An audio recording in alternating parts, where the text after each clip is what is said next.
It's me, Mark D,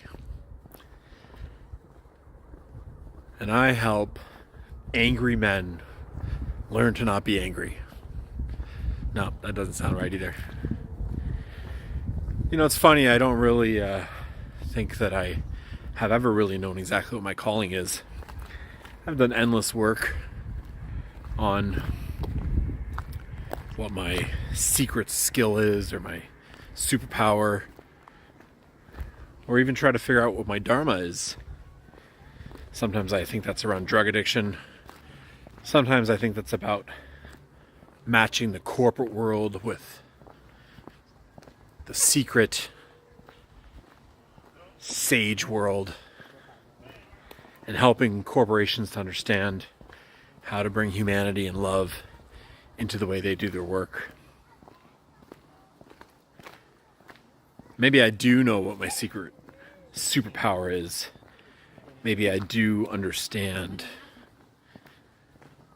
what my hidden talent is. Maybe I'm just denying myself. But the thing is, just do something, right? Sometimes you start a hobby and you do that hobby for a little while, and then after you do it for a bit, you just want to change it. Got my zippers catching on my hair here. It's pulling my chinny chin chin. And occasionally you find a hobby that sticks. So you work on that hobby till either you match and accomplish your goals in the hobby, or you master the craft. Sometimes it just gets boring. Sometimes the circles that you did the hobby with change or split. And when that's the case, you move on. And it's interesting when it comes to hobbies, maybe there's some emotions around the change and the way it moves into a new form. But I don't think people get really worked up about just the natural flow of moving from one enjoyable task to another.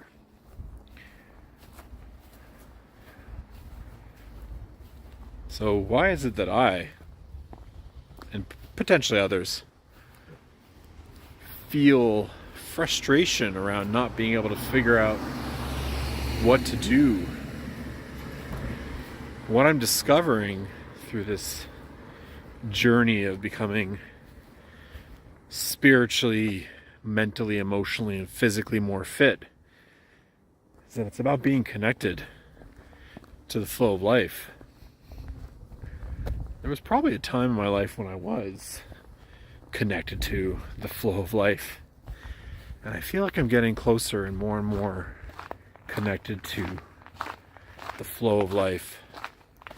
One thing that really helps me with that is connecting with people.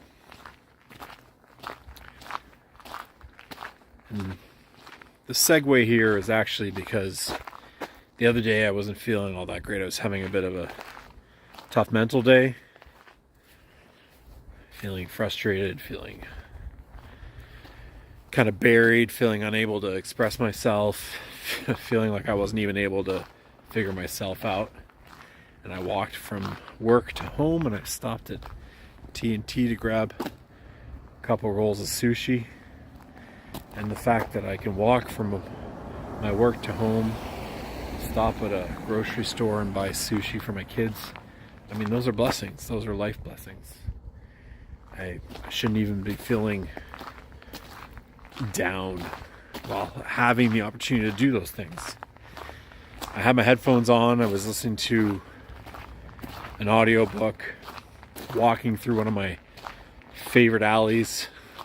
Me and the kids always go through it because, well, there's no traffic, but also there's speed bumps and the kids like running and rolling over them on their various vehicles.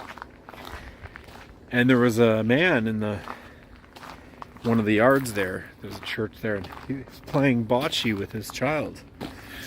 And he lipped something to me as I was walking. I was like, what? I had to take my headphone out.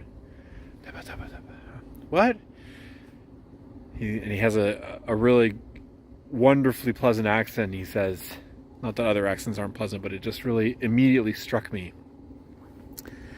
He said, we're making a wager here. He's trying to bet me and take all my money. And I said, oh, is that your child? He said, yeah. I said, well, he's going to take all your money anyway. And he said, right away, he said, I can tell I'm going to like you.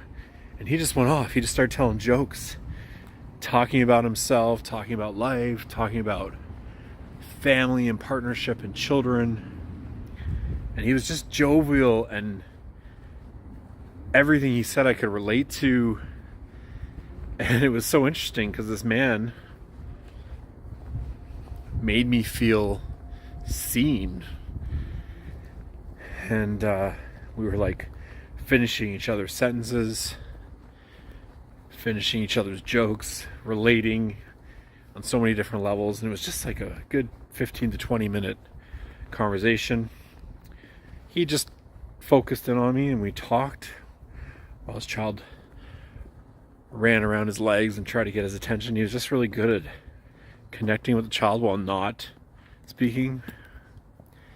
And that was really amazing to me. And this man's interaction with me completely uplifted me and changed my spirit, my energy, and kind of interestingly reminded me of who I am. Completely reminded me of who I am. And it was this energy like just lifted me into a whole new atmosphere. And so getting in the flow occurred by connecting with someone. And Par, that was his name, felt like he kind of like saved my soul that day. And one of the interesting things about this whole COVID experience is that I actually don't know if I've really truly felt the absence of my friends. And it's not because I'm a introvert. I do like my space. I do like to be at home. But I feel like my friends are always in my heart. And so because of that, I was able to stay connected like that. And also through social media. I'm actually going into work, so I still see humans. So there isn't that like absence makes the heart grow fungus aspect. But after being with Par and telling the jokes the way we were and finishing each other's sentences, for the first time since COVID started, I truly, deeply missed the people I love, missed my close connections, missed the people that I can have those deeply human moments with, face to face, one-on-one. You all know who you are.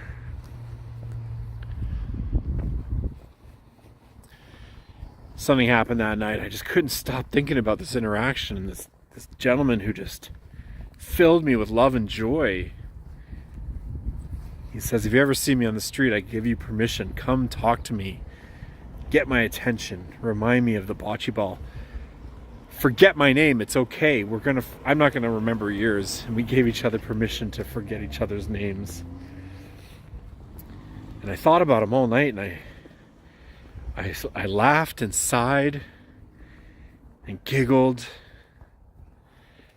and I sobbed.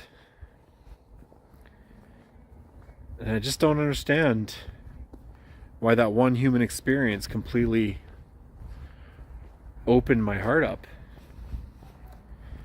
And I've been processing that and wondering where I can take it. How do I proliferate it? How do I keep moving it? Now, it's interesting with some of the deep intermittent fasting. Sometimes these moods come because of balance, just fluids, electrolytes, calories, timing. But it had been a couple days of feeling that way mentally and emotionally. And Par was brought to me by the universe, him and his beautiful child, who are in the same soccer program as my child, who could relate to some of the same human challenges that I feel myself. And I thank the universe for bringing him. I thank Par for being human. This is why it's super important that we connect as humans. I think that our world needs to connect with those we feel have wronged us. We need to understand and really feel connected to those who have been wronged.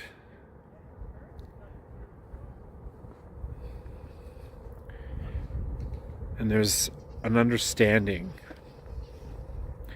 Each person can know pain, but you can't really know someone else's pain. You might be able to understand it, but you are just you. You're not anyone else. And I think this is like one of the primal truths of what connects us. We all have our own thing, and we need to make efforts to really connect to others so we can understand what's happening in the world and what people are going through. That was sort of the last part of the interaction I had with Par. He shared with me some of the trials and tribulations he's had related to his race and related to where he lived. And it wasn't a new piece of information for me, but the way he went about it, the way you could still see love in his heart along with the pain. Not to say that love covers or diminishes the challenges that we've had and that people have gone through, but just his way of processing it was touching. Take care of each other.